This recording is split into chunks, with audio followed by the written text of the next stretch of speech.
So again po, welcome everyone. Good morning, good morning. Ayan. Sino ba excited today? Buhay na buhay. Sige, sabihin mo sa katabi mo, buhay na buhay ka ba?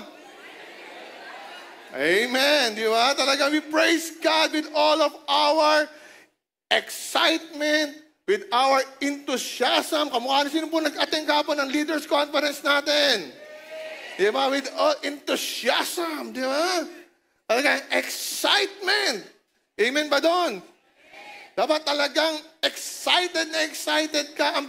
Sabi ko nga last Sunday, di ba? Ang pinakamasayang araw dapat ay Sunday. Amen? So yun yung pinakamasayang araw dapat ng isang Kristiyano. Sunday. Amen po ba doon? Praise the Lord. Amen. Napakabuti po ng Diyos. Amen. Talagang I'm so excited. I'm so blessed to see everyone. Napakadami po natin ngayon. Dahil ba ito sa Mother's Day? Dapat pala, araw-araw, linggo-linggo Mother's Day. Para maraming pumunta. Amen. Pero napakabuti po ng Diyos. Amen. Amen. So praise God. Sabi nga talaga, napakabuti man Diyos. Talaga napakaganda ng pagsasama-sama. When people or believers gathers together, napakasaya po niya. Napakasaya. Amen. Talagang, let's continually praise God. Amen. Sabi nga sa ating pag-upo, talagang continually praise God. Hindi po nagpe-praise and worship lang tayo. Doon lang tayo nagpe-praise and worship. Amen po ba doon? Amen. Kahit nakaupo tayo, let's praise God from our hearts. Amen. Let's praise God. Habang nakaupo tayo, praise the Lord. Nandito pa ako. Amen. Praise the Lord. Nakaupo ako na maayos. Praise God. Ako ay nakikinig na salita ng Diyos. Praise the Lord. Ako ay may hininga pa rin habang nakaupo dito. Amen. Kasi mahirap pag wala po kayo hininga habang nakaupo kayo dyan. Meron naman po tayong mga medical team. Ready po yan. Pero ang prayer natin, wala pong mahihimatay. Kahit na mainit. Amen po ba doon? Praise God. Amen. Again po, good morning to everyone. Good morning din po sa ating mga online, mga members po. Welcome to our Sunday worship service. Ang mga kayo naroon ngayon, mga naka-online viewers natin. Welcome po dito sa ating church, sa Radiance of Christ Ministries International. So patuloy po namin kung inaanyayahan. If you are just here in Metro Manila, join us on site. Be blessed sa ating pong pagsasama-sama. Be blessed sa ating pong pagtitipon di po sa ating church sa Cubao. Amen. So praise the Lord. Amen. Okay po ba kayo? Ayan. Praise the Lord. So praise God. Announcement po muna tayo ngayon. Announcement for today. Ayan po. Meron po tayo announcement for today. A few announcements for today. Magkakaroon po tayo ng men's fellowship. Amen. Nandiyan po ba yun? Yung ating po mga men's fellowship. Ito po yung magsisimula next Sunday na po ito, May 19 at 1:30 in the afternoon dito po sa ating po sanctuary. Amen. Sino po yung mga kalalakihan dito? Sino po malalaki ang katawan dito? Amen. Di ba? Magsama-sama po tayo next Sunday. Wag po muna kayong uuwi. Kumain po kayo ng lunch. Balik po kayo ng 1:30 dito. Meron naman din po tayong pamerienda ata ni Kuya Kirby. Pero meron po tayong men's exciting po to. We're going to talk about biblical manhood. Ayan. Ano ba ang sinasabi sa Bible pagdating sa pagiging isang lalaki? Ayan. Biblical po bang pagiging lalaki? Siyempre po. Diba? At yung po yung pag-aaralan natin, biblical manhood. Sino po gusto matutunan yung biblical manhood dito, mga kalalakihan? Diba? Gusto natin yun, diba? Mas maintindihan natin, bakit lumikha ang Diyos ng isang lalaki? Bakit hindi puro babae? Bakit hindi puro lalaki? Diba? So we would like to understand that talagang maganda po yung ating pag-aaralan for this men's fellowship. So not just mag-aaral tayo, but we will fellowship. We will have introduction lamang to ng ating pong fellowship, ng men's fellowship, at magkakaroon pa tayo ng marami pang activity sa ating pong men's fellowship. Kaya po inaanyayahan namin kayo, we invite all the men, pati sa mga online, if you can join us on site, join us sa ating pong men's fellowship here next Sunday, 1:30 po sa ating pong RCMI Sanctuary. Amen po ba doon? Amen. Praise God. At hindi din po magpapahuli yung mga kababaihan natin. Kala nyo mga kalalakihan lang, di ba? Siyempre, hindi sila magpapahuli. The following Sunday naman, May 26, tama ba? May 26, no? There will be a women's fellowship. Ano bang title? Wow, Mom! Yan, the Wow, Mom, ating women's fellowship naman. The following Sunday, May 26, 1:30 din po ng hapon yan. So, inaanyayan din po namin kayo, all the women here, all the moms over here, pati po sa mga online, come to the church, join the fellowship. Marami po tayong matututunan, marami lang tayo matututo, kaya nga may fellowship, tayo po ay magkakaroon ng different activities to help us grow in our Christian faith. Amen po ba doon? Mga kababaihan naman, next following Sunday, punta kayo. Ay, may pakain din po ba to, Sister Angie? Pressured ba? By faith daw ang pakain sa inyo. Amen. So yun po, no? So praise God, no? Praise God sa ating mga activities. At sabi nga, meron po, after that naman, meron din po tayong RCMI Youth Service. Every last Sunday po itong RCMI Youth, sa ating po, ito po, sa darating na May 26 naman, sa mini-sank muna yung ating youth service to give way sa ating pong women's fellowship. Pero still, maganda po yan, sa ating pong mga kabataan dito. Sino po nag-attend ng last youth service dito, last month? Taas po mga kabataan. Ayan. So mga kabataan po natin, continually support our youth ministry, ating youth service, at tunay nga, we will be blessed more and more. Amen po ba doon? Praise God. Okay po ba yan? Ayan. Sino pong init na? Amen. So praise God. Yun po yung ating mga announcements for today. Alam mo, nilimutan? Wala na, no? Okay, giving po tayo ngayon. Giving. Let's go to our giving for today. Amen. It's the verse Deuteronomy 16, verse 16 to 17. Basahin po natin sabay-sabay. Lakasan daw po natin kahapon yung ating mga speaker. Sabi nga, with enthusiasm. Yan. Pag binabasa natin yung salita ng Diyos, talagang excited tayo. Buong buo sa ating kalooban na tayo po nagbabasa ng salita ng Diyos. Basahin po natin na napakalakas. Amen po na. 1, 2, 3. 3 times a year, all your men must appear before the Lord your God at the place He will choose, at the festival of unleavened bread, the festival of weeks, and the festival of tabernacles. No one should appear before the Lord empty-handed. Each of you must bring a gift in proportion to the way the Lord your God has blessed you. So yun po yung panawagan dyan sa Deuteronomy. During that time, meron silang tinatawag na 3 annual feast. So taon-taon, ito yung major festival during the time of Israel. Festival of unleavened bread, Festival of the Weeks, Festival of Tabernacles. So yan po yung ginagawa nila taon-taon. And hindi lamang to piyesta, kasi nakagawa sa Pilipino, piyesta. Pag piyesta, ano pa meron sa piyesta? Kainan, di ba? Puro baboy. Di ba? Sino po nakikipiesta dati lagi? Di ba? Pag piyesta, tuwan-tuwa ka, di ba? Yes, piyesta, may perya, may kainan, kaisang kang pumunta. Naranasan niyo ba yung pumunta kayo sa bahay-bahay sa probinsya, tapos kakain lang kayo? Di ba? Sarap nun, no? Di ba? So yun po. So same thing, di ba? During that time, meron din sila mga festivals during that day, during that time, but it's not just about celebration. Part of the celebration is they offer. They bring their offering. Ayan. At sabi nga dito, no one should appear before the Lord empty-handed. So sa lahat daw po na makikipiesta, sabi doon, dapat may dala. Ayaw po, parang ganun. Pag i-interpretin natin, ganun, di ba?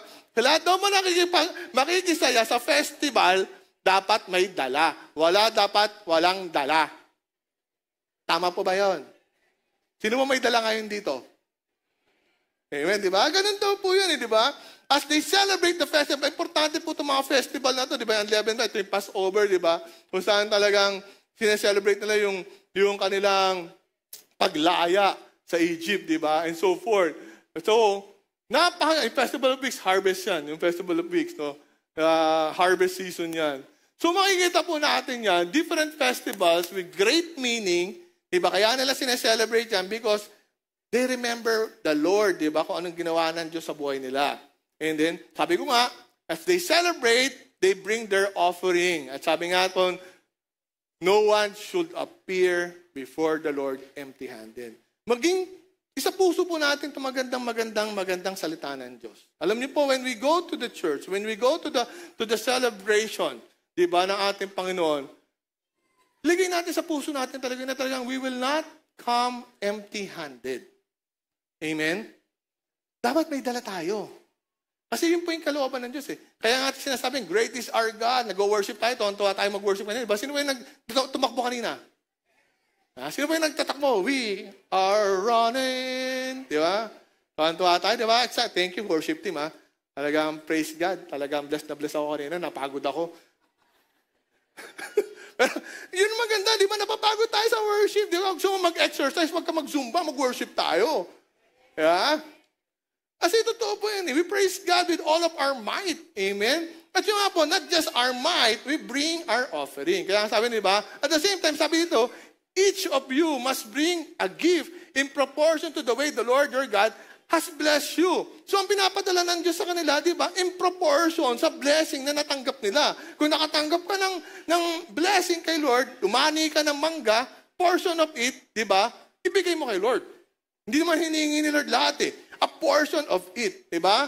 So, yun po ginagawa nila. So, every one of us, kung talagang sasabihin natin, sino po blessed ng Diyos dito? Ng harvest. Di ba? If you really believe in your heart and with all of your faith that you are blessed by God, don't come in empty-handed. Always make sure meron kang dala. Sabi mo sa tabi mo, make sure meron ka laging dala. Amen? In proportion to the things that God has blessed you, yung portion, kung meron kang binigyan ka ng 10,000, a portion of the 10,000, bring it to God. Sabi nga, ano yung portion na yun? Tithes, di ba? Bring it to God. Tithes, 10%. Di ba? Pag binigyan ka dito ng 1,000,000, wow! Sana all daw. Pag 1,000,000 ba, madali niyo ba yung 100,000 dito? Offering ko, pastor, ayan. Daming pera, praise God. Amen. Gusto ko yan, di ba? Gusto niyo ba yun? May dala-dala ka dito. Di ba? 100,000 pesos. Hindi magkasa sa envelope. Ilang envelope kaya yung kailangan mo para magkasa yung 100,000 pesos? Sako na lang, di ba? O sige, ito po offering ko, di ba?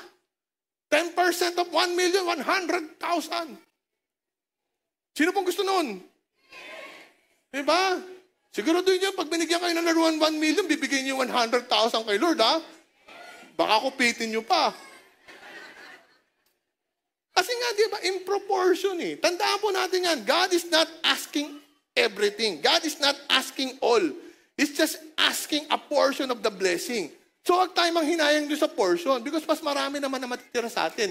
Give to God what is to God, di ba? Give to yourself what is to yourself. Tama naman yun. Wala namang masama doon. But don't forget God. Tandaan po natin yan. Don't forget God. Amen po ba doon? Sige po, taas po natin ating mga kaloob. Praise God. Pag-pray po natin yan. Lord, maraming pong salamat sa kabutihan mo sa amin. Thank you, Lord, for this wonderful day. Thank you, Lord, sa lahat ng mga kaloob na ito. Pagpalay mo ang bawat isa as they bring their offering, their tithes and offering, Lord God. Bless them even more. Let this offerings, Lord God, these tithes, Lord God, continually multiply to be used for your kingdom, Lord God. Bless everyone in Jesus' name. Amen. Amen. Sige po, pwede na tayo magbigay.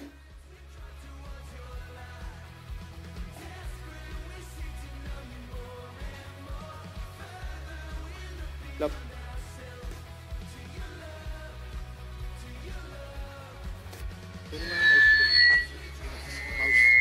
Mouse ko.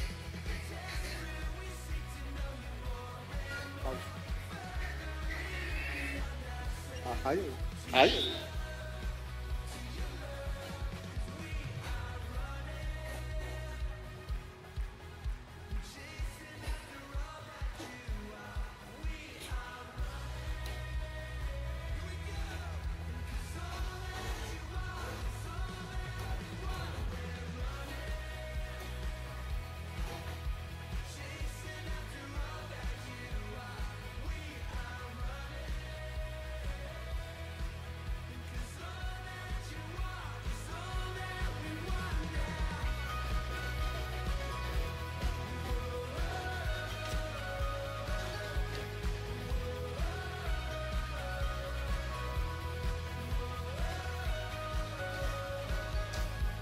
Amen.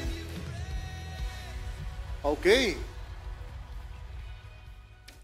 So before we go to the Word, a few things that we will do for today. We'd like to present our LIC graduates for today.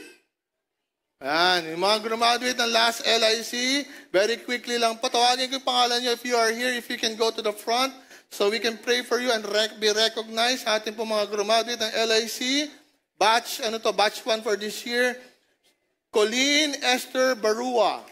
Nandiyan po ba? Punta po tayo sa harap, very quickly. Arian Denieva. John Ryan Galliano. Richard Mark Garcia. Sarah May Perlada. Estela Pineda. Jenna Recosana. Daisy Riego. Maria Elisa Rodico. Imelda Vibar. Ayan. Ayan po yung ating graduate. Palakpakan po natin sila. Amen. Palakpakan po natin ang ating mga graduate sa ating pong mga LIC. Ayan po silang lahat. So we always present our LIC graduates. Ito po mga LIC graduates na ito, after they complete the LIC class, they also become officially a member of the Church of RCMI. Kaya palakpakan po natin silang lahat. Amen. Mga bagong member po yan. Amen. So napakabuti po ng Diyos. Ay kong sinasabi, napakabuti po na maging member ng RCMI. Amen. Formally, they become members. So congratulations po sa inyong lahat. Thank you for coming. Thank you for joining the class of LIC.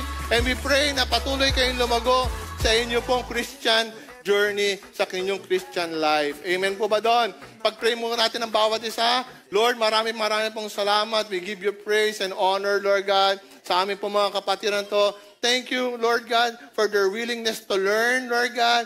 Continue to bless them, Lord God. Salamat sa kanilang willingness to grow, Panginoon, Lord God. Bless them, Lord God. Bless them in their Christian journey, Lord God. Lord, hayaan mo mas lalo pa silang maging matibay ng mga Kristiyano. Patuloy nilang makita ang kabutihan mo sa kanilang buhay, Lord God, that they may serve you, Lord God, also in the ministry, Lord God, as they complete the LIC, Lord God. Guide them with your Holy Spirit, Lord God, to the right ministry na kanila pong sasamahan, Lord God. Bless them, Lord God. Show them your greatness always, Lord God. We thank you. We give you praise in Jesus' name. Amen and amen. So praise God. Maraming pong salamat. God bless po. Amen. Praise God. Amen. So, napakabuti po ng Diyos. Amen. And before we also go to our service for today, meron po tayong gustong i-present. Nandiyan ba siya? I would like to call si Kuya Ding. Nasa si Kuya Ding? Pakisundo sa 5th floor. Kuya Ding, halika dito.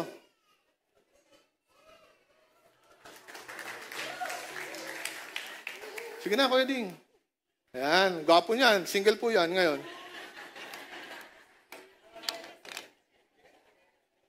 Available daw po siya. Available po yan. Ayan, we would like to recognize Kuya Ding. Halika dito, Kuya Ding. Ayan, gwapong-gwapo po yan, di ba? We would like to recognize Kuya Ding, di ba? For the longest time, sa hindi po nakakilala, si Kuya Ding po is also sa ating po mga staff sa church, no? And he will be retiring this week, no? Kasi 65 years na po siya this coming week, no? Sa May 17, tama Kuya Ding? Imbitado ba kami? Opo. Yes. Diba? Lahat daw tayo imbitado, May 17, tandaan niyo yan, ha? Amen. So, he will be retiring, no? After 28 years, tama ba? 28 years of service sa church ng RCM. 29 daw. 29 years of service. Napakahabang panahon na nag-serve po si Kuya Ding sa ating pong church as one of our staff. Dati po kasama niya kanyang asawa, si Ate Josie. And now, he will be retiring based on our policy. Kasi sa church, diba, whether you're a pastor or whether you're a full-time staff, once you come dun sa 65 years old, meron po tayong retirement. So, yun po. So, let's recognize Kuya Ding. Palakpak po natin ang Diyos sa buhay ni Kuya Ding. Amen. Salamat, Kuya Ding. Salamat sa lahat ng pagpupunta sa bangko, paglilinis, di ba? pagluluto sa amin, mamimiss ko yung pagluluto ni Kuya Ding. Diba? Saka yung kanyang, hindi, trumpeta niya, tuloy pa yan eh. Hindi naman siya mawawala sa pagtutrumpeta, di ba? Saka violin, di ba? Kanya na po yung ano eh, meron na po yung ano eh. Reserve na po sa kanya yung ano yan, part na yan. Amen ba doon? Oh, praise God. Amen.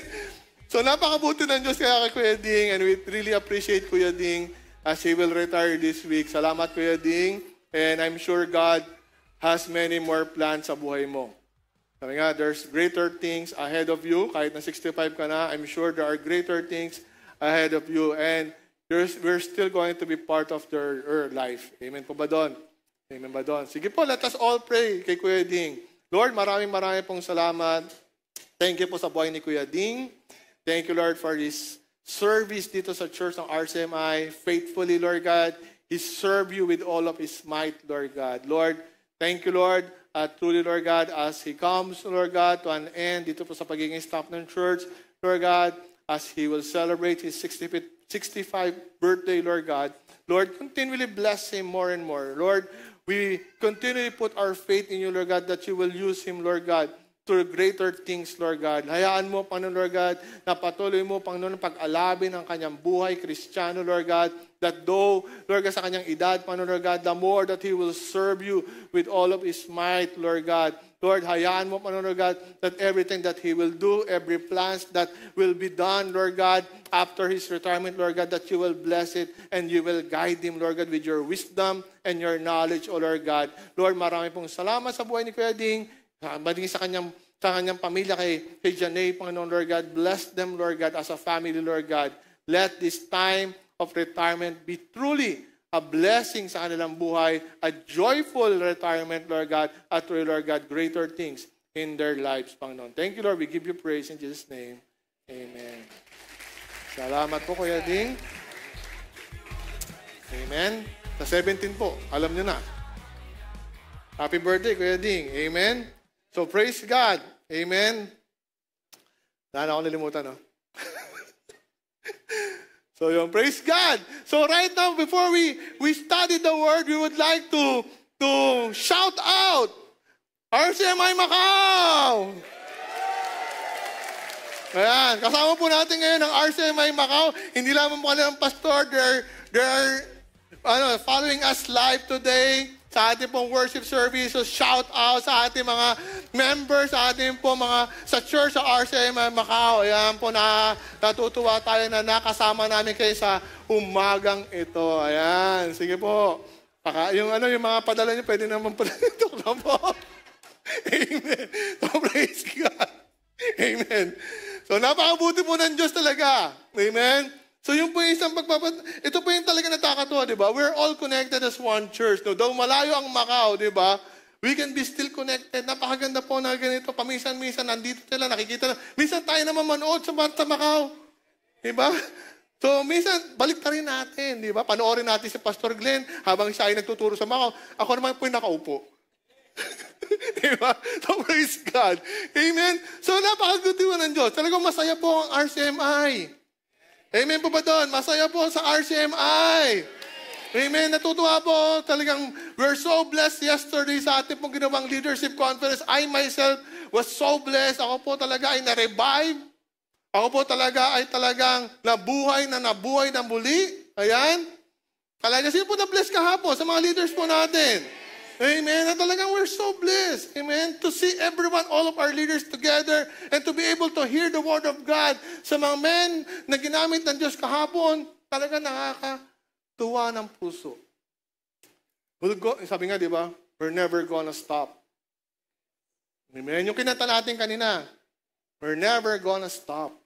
As leaders of this church, yung po yung ating pong patuloy na i-declare, we're never gonna stop. In fact, we are running. Di ba? Wag na po, baka umulan. Di ba? We are running. Di ba? We're never gonna stop. Even as leaders of the church, we're never gonna stop, but we keep running the race. Amen po ba doon? So praise God. At patuloy natin pag-aaralan ngayon ang ating pong theme for this month, which is encouraging service. Yan po yung ating pinag-aaralan. Last Sunday, I thought about yung ating pong value of service. Sino po nakakatanda nun? The value of service. So, napakahalaga alam natin yon at pag-aaralan natin ngayon is all about yung ating pong a call to committed service. Yan po yung pag-aaralan natin ngayon. Yung panawagan na tayo tumiging committed sa paglilingkod kay Lord. Na talagang buong-buo nating gustuhin. Amen ba doon? Yung siya committed. Buong-buo gusto nating paglingkuran ang Diyos. Hindi napipilitan, but instead, we're happy serving God. Amen ba doon? Sabi nga sa big idea, Joshua issues a call to his hearers to serve the Lord by means of his own example and resolve. Pag-aaralan po natin during the time of Joshua, in the last days of Joshua, he encouraged Israel to serve fully the Lord. Amen? Sa kanyang ehemplo, sa kanyang example, sa kanyang buhay, in-encourage niya Israel, continue on. Magpatuloy kayo. Sa church na ito, marami na po tayo nakita mga men and women who serve God. Amen pa ba doon? Lalo sa mga matatagal dito sa church. Sino po yung matatagal na sa church dito? Diba? Nakita natin yung mga tao, mga kaibigan natin, mga kapatiran natin, talagang hindi matatawaran ang paglilingkod kay Lord. Amen. Kahapon, sinelebrate natin yung birthday ni Pastor Ray kahapon. At talaga makikita natin, di ba? He is one of those. Example. Kaya maganda po magkaroon ng example sa buhay. Of course, Christ is the example, di ba? The highest example that we can follow, di ba? Pagdating sa buhay Kristiyano. But still, sa atin dito sa lupang ito, di ba? May mga tao na pwede natin tularan because of their life as a Christian. And nga po kapag sinelebrate namin si Pastor Ray, kanyang birthday, talagang makikita po natin, talagang sa bawat testimony, sa bawat nag-share, isa lang po lagi naririnig. Talagang very faithful servant talaga yan. Taong yan. From the very start na nagsisimula ang church na to, isa po siya na naging haligi ng church na to, until now, haligi pa rin siya. Amen ba doon? Yung pong gusto natin bilang mga Kristiyano, bilang mga member ng church na to, pag tayo po ay tumayo bilang Kristiyano sa church na ito, tayo po isa sa magiging haligi ng church na to. Ang haligi po, hindi po yan basta-basta nawawala. Ginigiba yan, di ba? Parang yung mga pader na yan, di ba? Sa likod ng mga, ano ba tawag dito? Sa mga soundproofing na yan, di ba? Mga pader, mga haligi. Hindi mo pwedeng basta-basta tibagin yan, di ba? Bago matibag yan, talagang napakalaking effort. Napakatibay kasi yan, di ba? Yung po yung prayer natin as servants, as members of this church, all of us, RCMI, kaya sa RCMI family, our prayer is, tayo din maging isang matibay na foundation, na haligi, pader, kung ano man ang gusto mong bahagi ng church na to, di ba? Na hindi ka matitibag.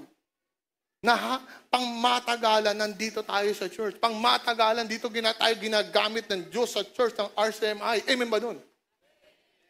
Sino ba dito gustong pangmatagalan dito ka ginagamit ng Lord sa RCMI? Kaya encouraging service, di ba? Gusto natin ng prayer natin, magamit tayo sa RCMI, sa church ng RCMI, pangmatagalan.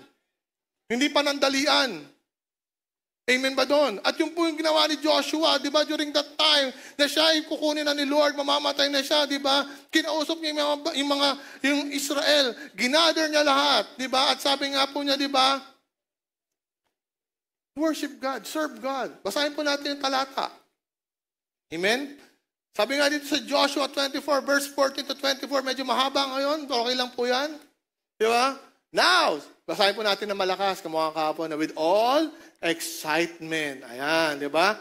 Now, fear the Lord and serve Him with all faithfulness.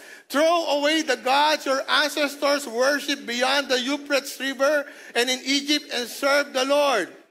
But if serving the Lord seems undesirable to you, then choose for yourself this day whom you will serve, whether the gods your ancestors served beyond the Euphrates or the gods of the Amorites in whose land you are living. But as for me and my household, we will serve the Lord. Yun ang sabi ni Joshua. Ang galing. Tuloy po natin. Then the people answered, Far be it from us to forsake the Lord to serve other gods. It was the Lord our God himself who brought us and our parents up out of Egypt from that land of slavery and performed those great signs before our eyes. He protected us on our entire journey and among all the nations through which we traveled.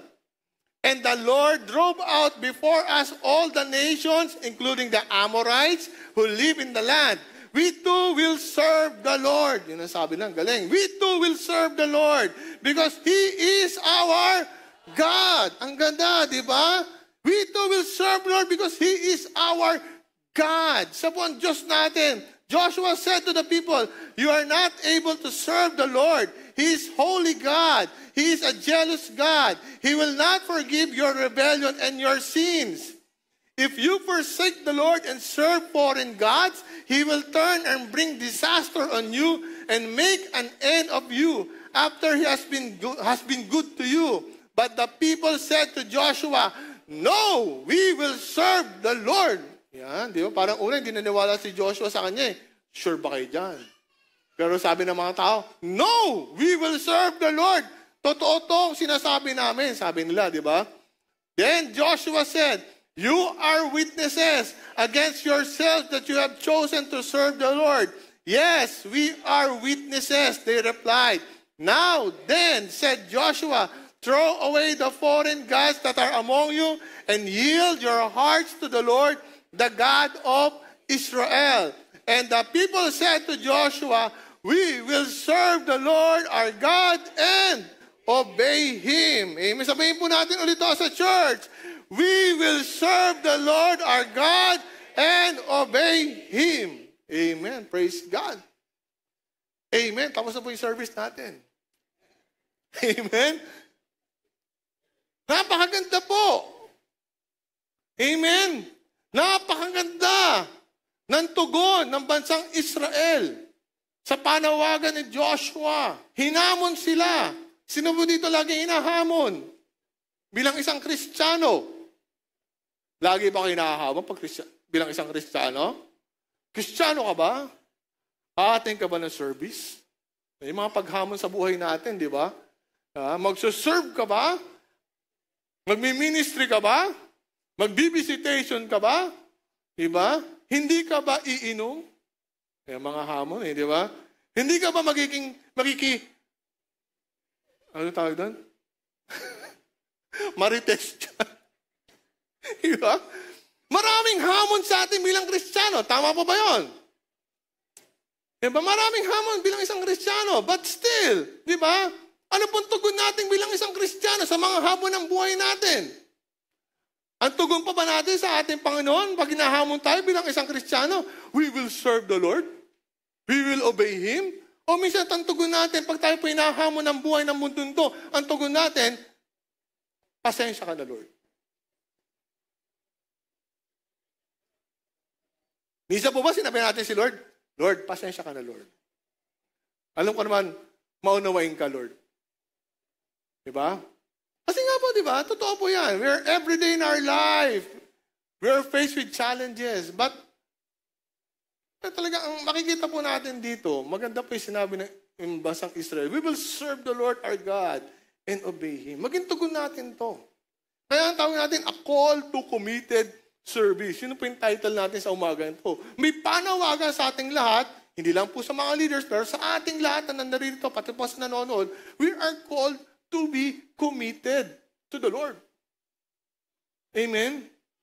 Na tayo po, walang pag-aalinlangan, walang question, ang buhay natin ay nakataan para kay Lord. Amen po ba doon? First step pa lang yung nakalaan kay Lord. Second step is to serve God. Amen. Sa unang step, pasado po ba tayo? Sino po pasado tayo sa first step pa lang? Diba? Nakalaan ang buhay mo kay Lord. First step pa lang yan eh. Na-born again ka. Praise the Lord. Committed ka. Kinuwit mo yung buhay mo kay Lord. Sino po dito committed na kay Lord? Ang buhay niya. Taas po mga kamay. Ay, konti pa. Sige, magkaroon tayo. Evangelism muna ako. Romans 6:23. Diba? Pero totoo po yun. First step pa lang yun. Diba? The second step is about serving God, which is kaya nga meron tayong encouraging service. Amen? So, ipipakikita natin dyan. What do you mean by committed? Tingnan po natin yan. What do you mean by committed? Linawin po natin mabuti. When you say committed, what is committed? In a relationship, especially sa marriage. Ano po ibig sabihin ng committed sa isang relationship? It is a pledge to be together no matter what. Amen? When we say, sa mag-asawa, sino po mag-asawa dito? Diba? Tabihan mo yung asawa mo. Baka magkaiwalay. Magtabi ng mga mag-asawa, diba? Kasi, diba, committed yan, diba? I mean, when you talk about relationship, especially sa marriage, it is a pledge to be together no matter what. Yan po yung commitment. Amen? Kahit ano mangyari, hindi ka maghihiwalay. Sino po dito, mga mag-asawa? Taas ang kamay, huwag pa kayo mahiya na may asawa kayo. Amen? Commitment. Di ba? Commitment. Kaya pag ako nakakita ng matatanda na naka-holding hands, tuwan-tuwa po ako. Sabi ko sa asawa ko, gusto ko ganyan tayo. Hanggang pumuti ang buhok ko, kahit na ako'y nauunang pumuti ang buhok ko. Di ba? Lagi tayo magkahawak ng kamay. Kaya pag sa mall kami, nagkahawak kami sa kamay, di ba? Yung mga anak ko, di ba? Niutokso kami. Wala dapat hiwalayan, di ba? Yun po yung commitment. In the workplace, it is to deliver the work no matter what. Amen? Sino po nagtatrabaho dito? When you say committed ka sa trabaho mo, sa delivery mo, di ba? I-deliver mo yan kahit anong mangyari. Committed ako eh. Di ba? Kahit anong mangyari, i-deliver ko yung inutos sa akin ng kumpanya. Tama ba yung mga nagtatrabaho? Ganun po ba kayo? Mga nagtatrabaho. Sino po nagtatrabaho dito? Ayan. Di ba ganun tayo? Kayo pala, hindi na ako nagtatrabaho eh. Ha? Ganun, di ba? We deliver no matter what. Diba? Yan ang commitment natin, diba? In an activity. Diba? Mga activities natin, it's just to push forward no matter what. Sino dito mahilig sa mga activities, diba? Mga social activities. Ipupush mo yan. Sino dito yung meron pang adhikain, diba? Mga ganun, ipupush mo yan no matter what. Committed ka doon, diba? Yan ang passion mo. Yan. Sino mo din may mga passion? Diba? Pag passion mo, diba? Sa isang bagay, diba? Talagang passion ko, kumain. Walang pipigil sa akin kumain. Diba? Parang gano'n, diba? Pag ang passion mo sa isang bagay na andyan, diba? You do the activity no matter what. Laging no matter what. In short, sabi ko nga dito, committed means no turning back. You are obligated to do it. Amen ba doon? Pag committed ka, no turning back. Ganyan po ba yung pananaw natin kay Lord? No turning back. Amen ba? Hindi. Mahina po. Diba? Ang commitment ba natin kay Lord? No turning back talaga? O minsan turning back, balik-balik. Ha? Back to back kayo ni Lord lagi, di ba? Back to back. Minsan nakaharap pa kay Lord. Minsan hindi ka nakaharap kay Lord. Di ba? Minsan nakaharap pa kay Lord. Hindi pa dapat back to back tayo kay Lord. Dapat nakaharap tayo kay Lord. Committed. Amen? So yun po yung makikita natin committed, di ba? Sabi nga, in our text today, Joshua is presenting to Israel a choice. Either they serve the Lord or serve other gods. Yung binasa natin, di ba? Sinabi sa kanila Joshua, either you serve the Lord or you serve other gods. Yun po yung sinasabi sa kanya. He presented a choice. Choice yan. Mamili kayo. Sino po lagi namimili dito sa araw-araw? Diba? Choice natin yon. They can only choose one. Sabi hindi pa pwede, diba, sa mga choices sa buhay, maraming beses, ang pinapipili sa atin, isa lang. Good or bad. It is your choice. Either you do good or you do bad. Ganon din sa kanila during that time, si Joshua. Either you serve the Lord or serve other gods. But you only have one choice, sabi niya. Isa lang yan. Hindi mo pa pwedeng maraming choices pagdating sa ating pananampalataya. Amen ba doon? Tama ba yun? Hindi pa pwede yun, di ba? So either we commit to God or we don't commit to God. Dalawa lang po yan. Either you go to the church or you don't go to the church. Either you attend the LPAT or you don't attend to the LPAT. Either you do the ministry or you don't do the ministry. Either magpastor ka o hindi ka magpastor. Dalawa lang lagi yan eh. Napupunan niyo ba pagdating kay Lord, dalawa lang lagi ang choices? Either you do it or you don't do it. Ang question is, gaano kadalas yung tugon natin dun sa para kay Lord? Minsan, kailangan natin assess yung sarili natin eh. Pag pinagdidesisyon tayo, naharap tayo sa mga desisyon natin, mga choices natin, gaano kadalas mong pinipili si Lord? Sabihin mo sa katabi mo, gaano kadalas mong pinipili si Lord?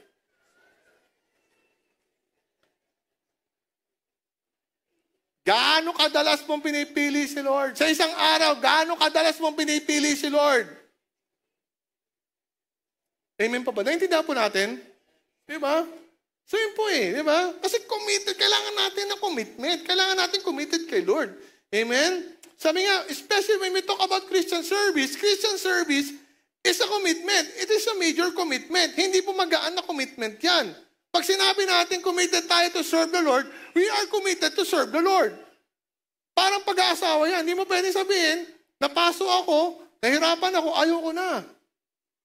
Amen? When we say we are committed, we are committed. It is a major commitment. Sabi niyo sa katabi mo, it's a major commitment. Kahapon mga leaders, taas po mga kamay nagkating kahapon. Diba? Sabi ko yan. A leader is someone that desires to be of great value and importance. Yung po yung leader. Someone that is always in the front. Hindi nagpapahuli. It's a committed service Di ba? You say you are a leader, you commit yourself to become a leader. It is a major commitment. If you want a worker, sino pa mga worker dito? Nasa mga kamay. Meron po tayong June 15. Tama ba? June 15. Workers' convention naman tayo.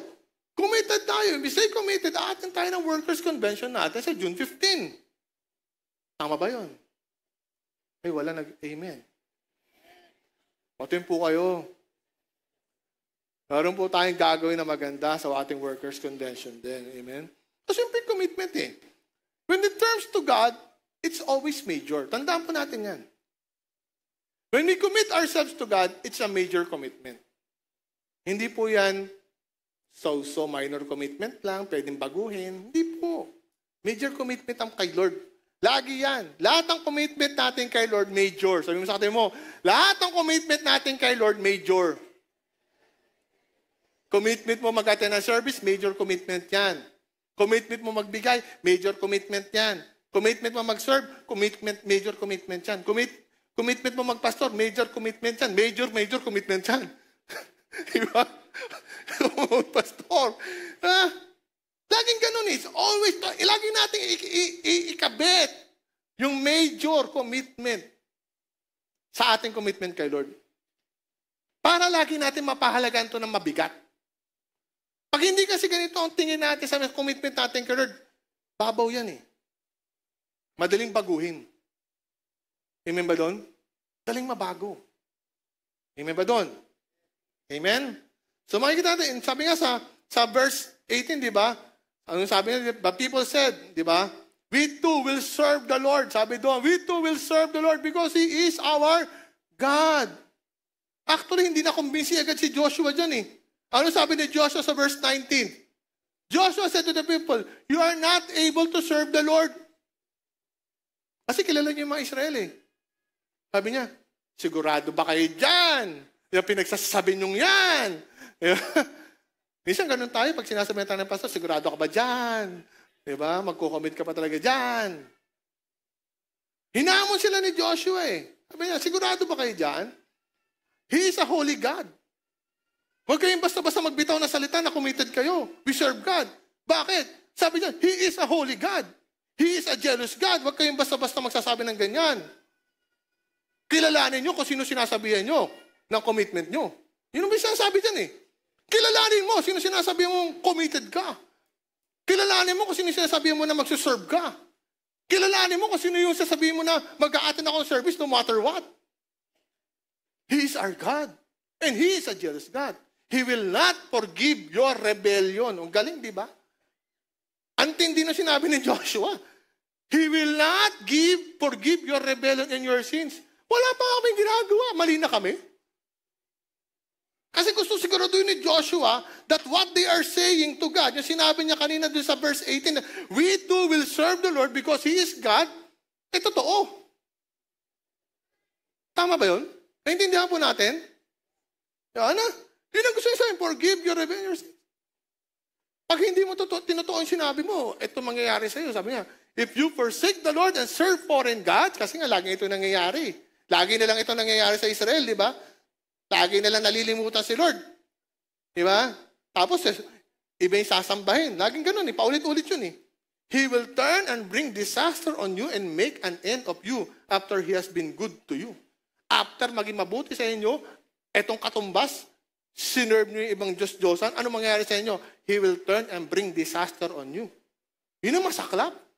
Kaya sinisigurado ni Joshua na totoo ang sinasabi ng mga Israel na commitment. Because when you say to God that you are committed to God, you are committed to God. Hindi po simpleng commitment yan. May katumbas na kaparusahan o, sabi nga, consequence if you turn back on your commitment. Naintindihan po natin yun? Hindi pwede sabihin natin, Lord, tsaka ka na. After you said, committed ako, Lord. Tapos all of a sudden, after 1 week, Lord, pasensya ka na. Hindi dapat ganun. Amen? So yung sinasabi dyan, sabi nga, serving God is a choice. We have to make whether now or some other time. I want to stress this. Serving God is a choice. We have to make. Kailangan mong gawin. Kailangan natin gawin lahat yung choice na yan. Kailangan mong mamili. Whether now or tomorrow or some other day, hindi po mawawala sa isang Kristiyano ang choice to serve God. You have to make that decision either now, tomorrow, or some other day. But you will have to make that decision. Sabi mo sa katabi mo, you have to make that decision.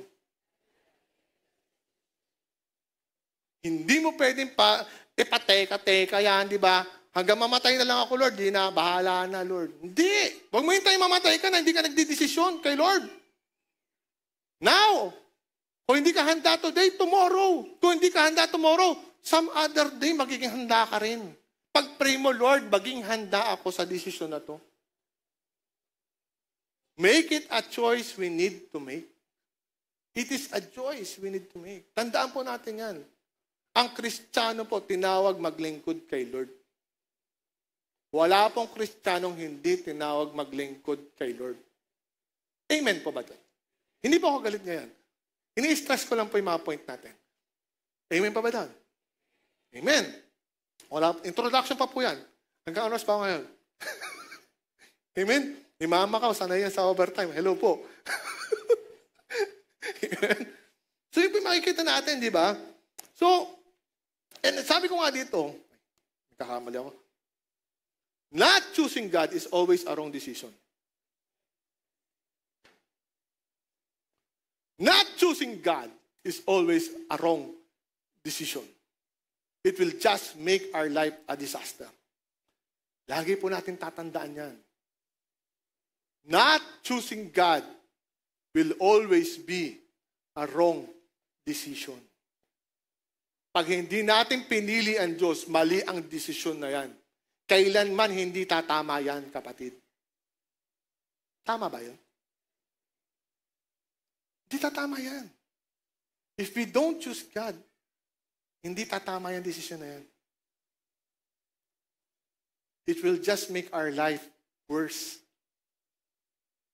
Kaya po sinasabi natin lagi, kaya sinasabi nga, commitment to God is a very serious commitment. It's a very serious decision that we need to make, we need to have in our lives. Amen po ba doon? Because if we don't make that decision, diba? If we don't make that decision forever, it's a very wrong decision. And if you don't choose God, it's a wrong decision. Amen po ba doon? Maintindihan po natin ngayon. Hindi po kayo galit sa akin. Amen? Kailangan natin maintindihan ito. Kailangan natin matutunan itong mga ganitong mga hard teachings. Diba? We have to do this. We have to learn that God, making God a priority is indeed important. Amen? So, napakabuti po ng Diyos. Amen? So make it a choice to serve God. Sabi nga, call to committed service. Yan po yung ating topic ngayon. A call to committed service. 2 points I would like to share for today. First one, committed service is a commitment to faithfulness. Sabi dyan. Now, fear the Lord and serve Him with all faithfulness. With all faithfulness. Hindi tira-tirang faithfulness. Hindi partial na faithfulness. Sabi niya, now, fear the Lord and serve Him. How do you serve the Lord? With all faithfulness. That's how you serve God. You don't serve God partially. You don't serve God during that time na maganda lang ang buhay mo. You don't serve God pag gusto mo lang. Ang sabi dyan, serve Him with all faithfulness. Katapatan. Amen? Katapatan. Sabi nga dito, di ba, faithfulness comes from the Hebrew word emet, which means truth, totoo, right, tama, sure na sure, reliable, at present. Sabi nga niya, Christian service requires the servant, tayo, mga lingkod ng Diyos, to be true, sure, reliable, and present. Mahalaga yung word na present. Amen? Ang Kristiyano nagsisilbi kay Lord, dapat totoong totoo. Sure na sure. Reliable, mapagkakatiwalaan ka. Amen? At higit sa lahat, present. Na andito. Amen ba doon? Sabi ko nga yan, we cannot be committed without being present. Being faithful is being present. You cannot serve God pag lagi kang absent. Sino dito lagi absent? Absent sa service, absent sa meeting, absent sa training. No! Huwag mo sabihin committed ka, tapos wala ka sa church, wala ka sa Lord. Paano ka magiging committed kung lagi kang wala dito sa church? Unang-una pa nga lang requirement yan sa church. Marami po tayong pwedeng puntahan. Marami pang panawagan ng Diyos sa mission at yung pa ba. Diba? Una pa lang nga sa church, wala akong pinapatamaan, pero kailangan po natin marinig to. Amen po ba doon? We have to be committed being in the church. Bakit may church? Because the church is designed for the believers, kung tayo po ay believers of Jesus Christ, ay magsama-sama. Yun po yung church eh. What is a church? The fellowship of the believers. Hindi po building. Hindi po wala pong Kristiyano nag-iisa. Amen? So we have to be committed to be present. Sabi mo sa katabi mo, we have to be committed to be present. Huwag kang a-absent. Amen ba doon? Sabi mo sa katabi mo, huwag kang mawawala. Ngayon, marami po tayo ngayong araw na to. Ang dami natin ngayon. Sabi mo sa katabi mo, next Sunday, dito ka ulit ha. Huwag kang a-absent ha. Hindi pero kung Mother's Day, nandito tayo. Di ba? Pag hindi Mother's Day, hindi na nandito. Di ba? Huwag kang absent. Amen ba doon? Kang absent. Totohanan niya. Ha? Hindi ako nagsabi na kayo. Ha? Kaya, sigurado kayo. Ha? Sabi ni Joshua kanina, di ba? Sa mga Israelite, sigurado ba kayo? Sa sinasabi nyo. Oh. Pag sinagot niya ng oo, yes na yes yan. Ha? Si Joshua kasi set an example to Israel, di ba? Of being a faithful servant to God, di ba? Mula noon hanggang sa kanyang katapusan ng buhay, Joshua was faithful.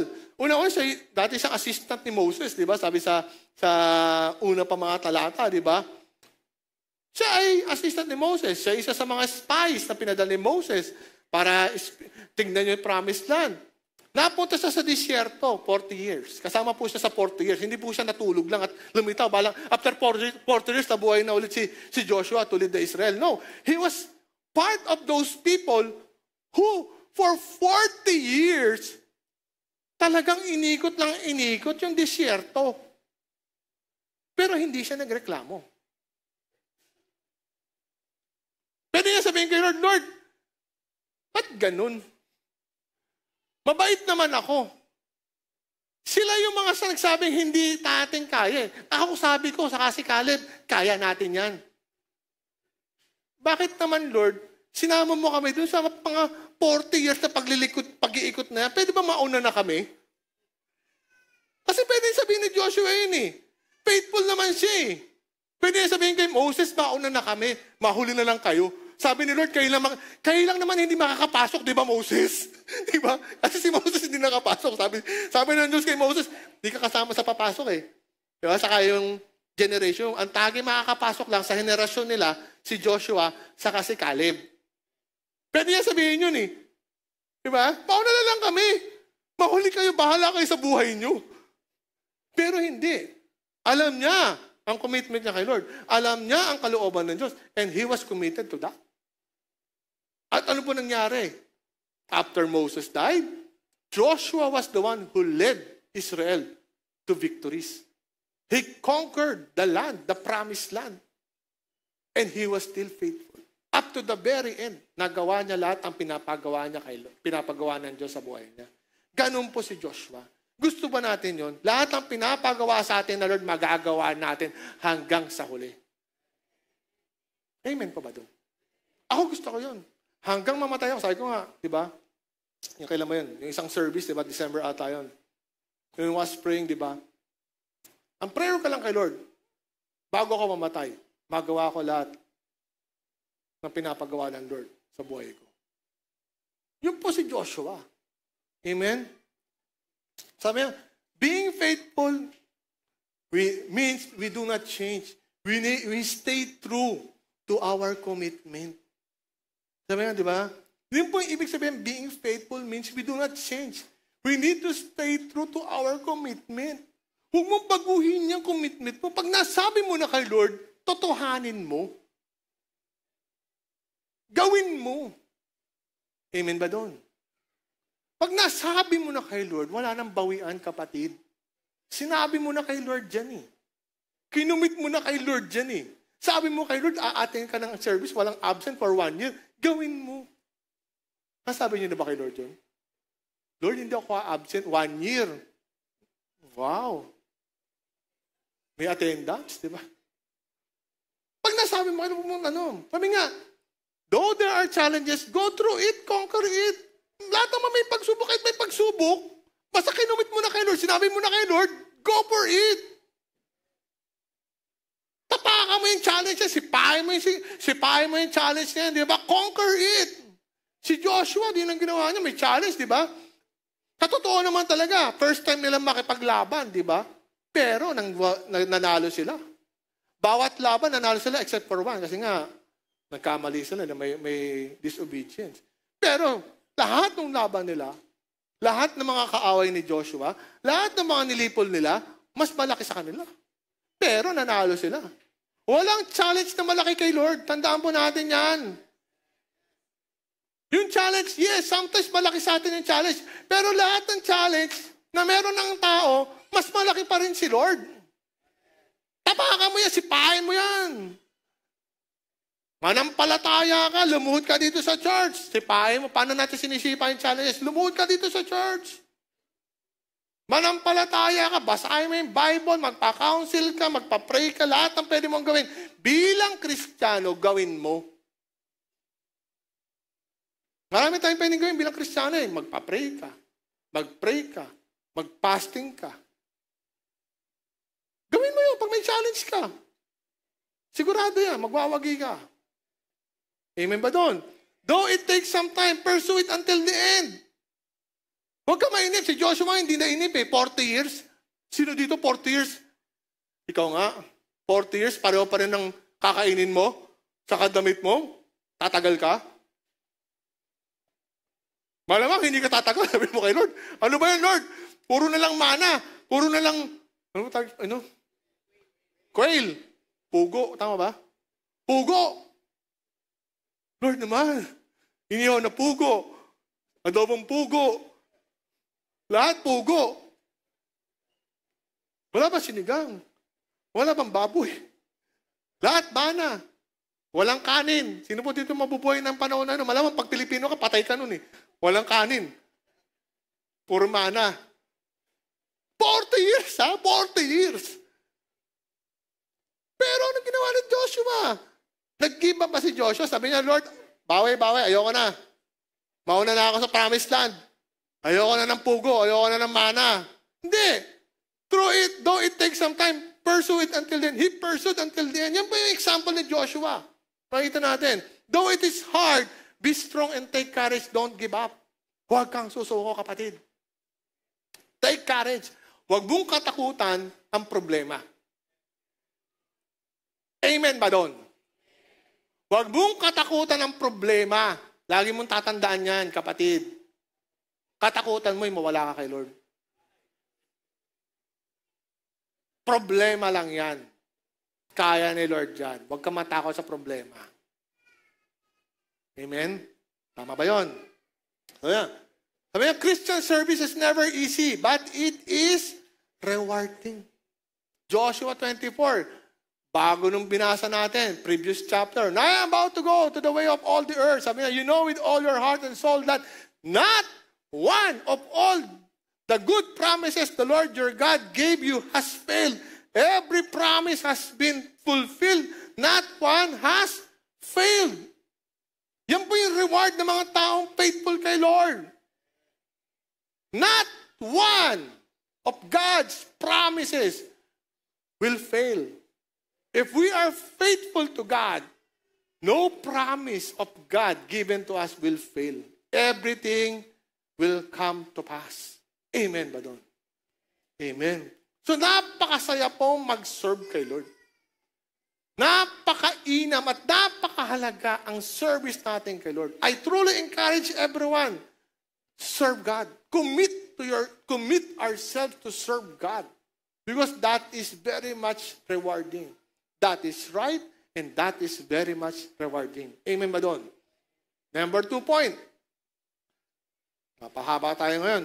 Committed service is a commitment to with our family. Tama ba? Yun. But as for me and my household, we will serve the Lord. And the people said to Joshua, we will serve the Lord our God and obey Him. Yan po yung sabi dyan. Sabi nga dito, kung titignan po natin, di ba? Ano sabi ni Joshua? Sino po nagsabi? As for me and my household, we will serve the Lord. Sinama niya pa rin sarili niya. But reality is, that commitment is for the next generation. Kasi sinabi niya ito, mamamatay na siya.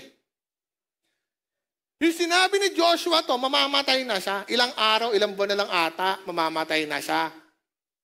Doon niya sinabi ito. Pero sinabi niya, as for me and my household, he was actually committing even his next generation to serve God. Yung po ibig sabihin niyan. Hindi niya kinukumit lang ang sarili kasi mamamatay na nga siya. Ang kinukumit niya, yung henerasyon na susunod sa kanya. Yung mga anak niya na susunod sa kanya. Yung mga apo niya na susunod sa kanya. Yung pamilya na meron siya. Yung ba'y kinukumit niya dyan? Okay po ba yun? Naintindihan po natin. Sabi nga, many times, the most forgotten people when we serve God is our family. Totoo hindi. Maraming beses yan. The most forgotten people when we serve God is our family. Mali po yun. Hindi po dapat yun. Sabi natin sinasabi, put God first. Totoo yan. Put God first. But it does not mean we left behind our family. Naiiwan mo pamilya mo. No. Put God first, but you don't left your family behind. Hindi mo pwedeng iwan ang pamilya mo at sasabihin mo, put God first. Mali po yan. In our church, in our Christian service, our family should be by our side. Huwag mong iwan pamilya mo. Huwag mong iwanan ang asawa mo. Huwag mong iwanan ang anak mo.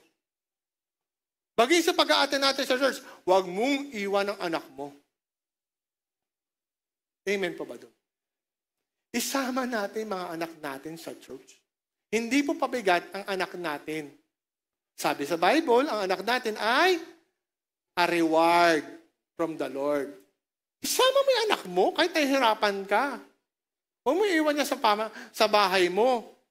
Amen? Baka hindi mo lang kung anong ginagawa sa bahay niyan. Diba? So, yung sasabi yan. Kaya, Joshua stressed to that point, diba? Me and my household will serve. Diba? Talagang yung sabi ni Joshua, diba? Sabi nga, actually, ang concern ni Joshua sa Israel during that time, kaya minute yung isang buong Israel, ang concern talaga ni Joshua, na yung susunod na henerasyon, kasi nga, mamamatay na siya eh. Yung mamaiiwan na henerasyon, malilimutan ng Diyos. Yun yung pinaka-concern niya eh. Kasi alam niya, pag nalimutan ng next generation yung Diyos, mapapahamak sila. Ganon din po sa pamilya natin. Pag yung mga anak natin, nalimutan ang Diyos, pag wala na tayo, mapapahamak yan.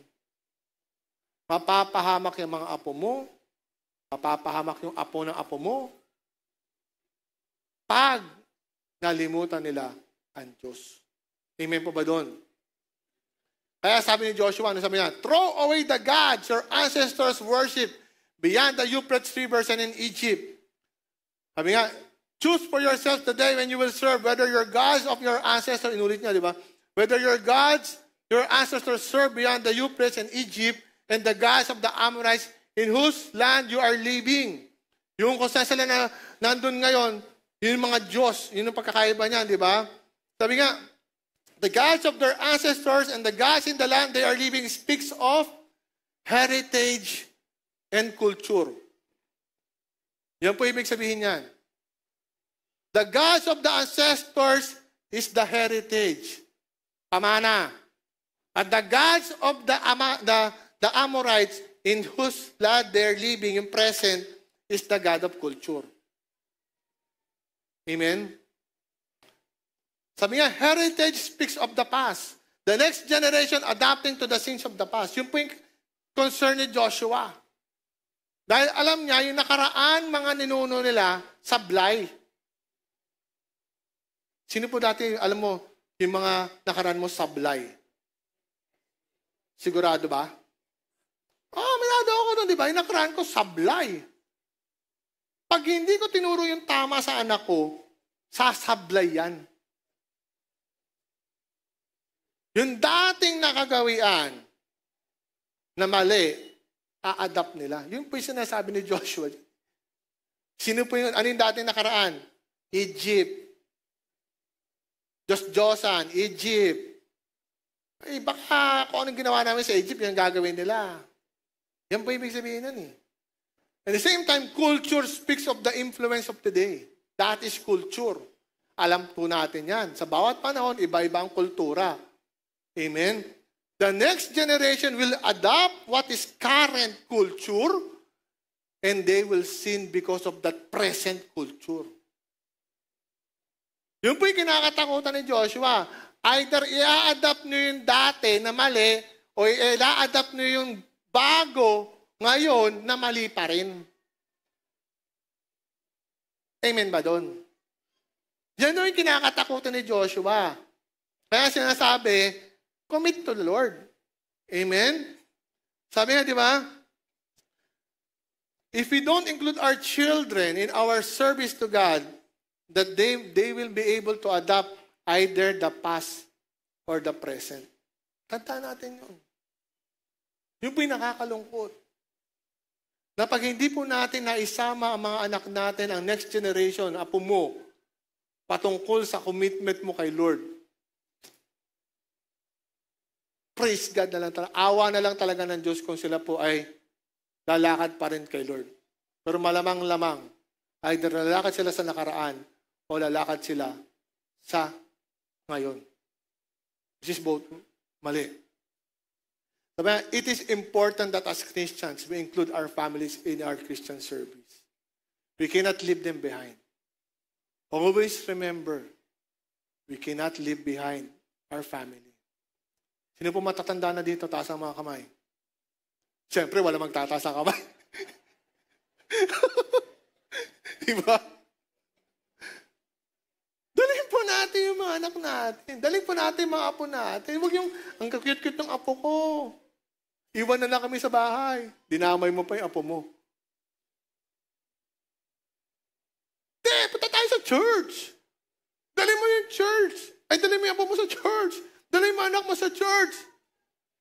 Wala kayong pamasahe, maglakad kayo. Pakisakay kayo. Tawagan nyo kami. Kung nasa Marikina kayo, tawagan nyo ako. Pastor Leo, pwede ba ako makisabay? Sure. Why not? Totoo po yan. Yung alam, maaga ako maalis. Maaga rin kayo pupunta sa church. Mas maganda. Kasi alas 8, nandito na ako eh. Tawagan niyo si Pastor Joel. Sabay kayo. Sino nag-grab na pastor? Si Pastor Beso nag-grab. Sabay kayo, sayang yung grab. Okay, si Pastor Beso. Pastor Beso, mag-grab ka ba ngayon? Sabay ako. May solusyon lagi sa problema ng tao. Sa problema ng pamilya mo, may solusyon lagi dyan. Lagi sinasabi ko, katakutan niyang problema. May solusyon lagi dyan. Wala kang pang-church? Pray. Amen ba doon? Amen ba dyan, di ba? Sabi nga, remember your family is part of your commitment to God. Kamukha ni Joshua, lagi natin sasabihin, me and my household will serve the Lord. Huwag mo sasabihin lagi na, I will serve the Lord. Huwag lang matapos doon. Me and my household will serve the Lord. Sa mga kabataan natin dito, tandaan po natin yan. Yun po yung tama. Amen? Sabi nga bilang pagtatapos, Matthew 9:37-38, anong sabi dyan? Then he said to his disciples, the harvest is plentiful, but the workers are few. Ask the Lord of the harvest, therefore, to send out workers into his harvest field. Ano po sabi dyan? The workers are few. Totoo po ba yan? Hindi. Diba? Workers are few. Totoo po yan. Honestly, sabi ko nga dito, nagpapakatotoo, kamukha kapon sa Leaders Conference, nagpapakatotoo lang po ako. The church really need help. Kailangan po natin ng tulong. Kailangan ng tulong ng church. Sabi nga, the kingdom of God needs everyone. Need everyone in the church. When we speak about the kingdom of God, everyone in the church is needed. Wala pong hindi kailangan ang Diyos. Kaya tayo nandito, tingnan mo yung katabi mo. Sabihin mo sa katabi mo, kaya ka nandito. Kailangan ka ng Diyos. The workers are few. Dagdagan natin. Amen ba doon? The workers are few. Dagdagan natin. Volunteer. Kung di ka pa worker, volunteer. Pandagdag ka, kapatid. Sabi mo sa katabi mo, pandagdag ka, kapatid. Pandagdag ka. Diba? Contribute. Dagdag mo yung sarili mo sa gawain ng Lord. Sige, Lord, konti yung mga marshal. Laki ng katawan ko, Lord. Praise God. Flex ka pa dyan. Diba? Marshal ka. Doon ka mag-flex sa baba, mag-marshal ka. Diba? Paganda ka ng paganda. Dating ka sa church, ang gandang-ganda mo. Mag-asering ka. Maganda, nagpapaganda ka rin na naman, para hindi masayang makeup mo, mag-usher ka. Amen ba doon? Ganda-ganda ng boses mo. Di ba? Kanta ka ng kanta sa banyo. Kamanta ka sa worship team. Tugtog ka ng tugtog sa banda. Banda rito, banda doon. Taka sa church, dito ka tumugtog. Huwag sa banda. Pasikat lang yan. Di ba? Ano pa ba? Galing mo magsalita. Magturo, teacher ka. Tugturo ka sa church. Ang dami natin pwede gawin. Gala ka. Mag-mission ka.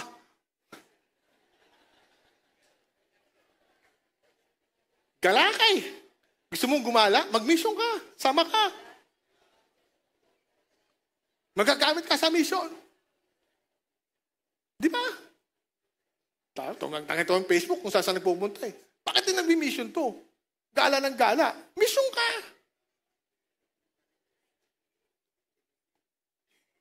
Tama pa ba yan? Marites ka.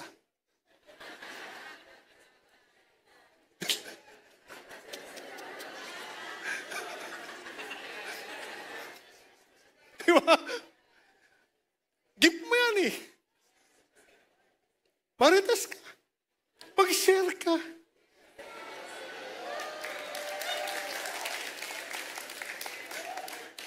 Gift mo yan eh. Ako po natin.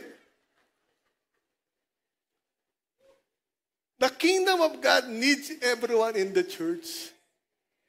Wala pong hindi kailangan. Amen ba doon? Kaya nga sabi dito, di ba? God has given each of you a gift from His great variety of spiritual gifts. Magkakaiba tayo ng giftings, ng kakayahan, ng pwedeng gawin. Pero lahat tayo, sabi niya, each of you, lahat po tayo binigyan ng gift. Meron kang gift. Meron kang pwedeng gawin. Anong sabi doon? Ang ganda sabi doon, use them well. Gamitin mo na maayos. Yung gift na yan, gamitin mo na maayos. Hindi yung kung saan mo ginagamit. Pasaway ka. Galing-galing mong kumanta kung saan ka kumakanta. Diba? Huwag kang pasaway. Yung gift na binigay sa atin ni Lord, gamitin mo para kay Lord. Amen ba doon? Yung po sinasabi niya na. Kaya nga, life is a gift. Use it well to serve God. Amen po ba doon? Use it well to serve God. Amen. Tayo po tayo, bago tayo, meron pa po tayo, hindi pa tayo magawin, may Mother's Day pa po tayo, medyo mapapahaba tayo ngayon, pero maganda po yan. May natutunan po tayo ngayon.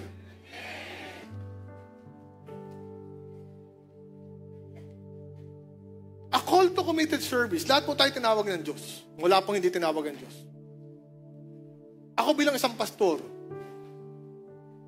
I will be very happy to see everyone here. Lahat po, kahit yung mga nanonood ngayon.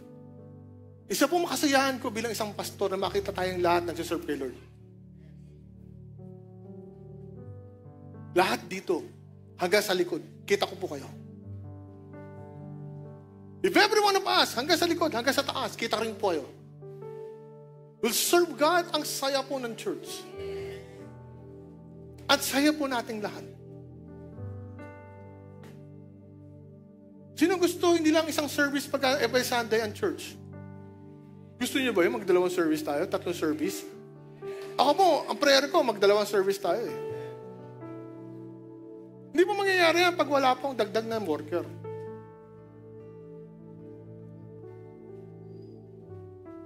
Lahat po tayo magpagamit kay Lord. Let us use our life. Let us use our gifts given by God well. Let us use it well. Amen po ba doon? Sige po tayo pa manalangin. Lord, maraming pong salamat sa iyo. Truly, Lord God, you deserve all our life, all our service, O God. Lord, we commit everything to you, Lord God. We commit our life to you, Lord God. We commit our talents to you, Lord God. We commit everything that we have for you, Lord God. Lord, use it for your glory alone, Lord God. Lord, guide everyone, Lord God. Let it be in our heart to be committed to you, Lord God. That we will be able to say that we and our household will serve the Lord. Kayo po, lagi ang aming pipiliin, Lord God. That we will choose to serve because you are our God. Yun po yung sabi sa binasa namin. We will choose to serve because you are God. Thank you, Lord. Bless your people, Lord God. As we understand and as we heard this sermon, Lord God, this teaching, Lord God, help us to do it well, Lord God. Thank you, Lord. We give you praise. In Jesus' name. Amen. Sige po tayo, sandali.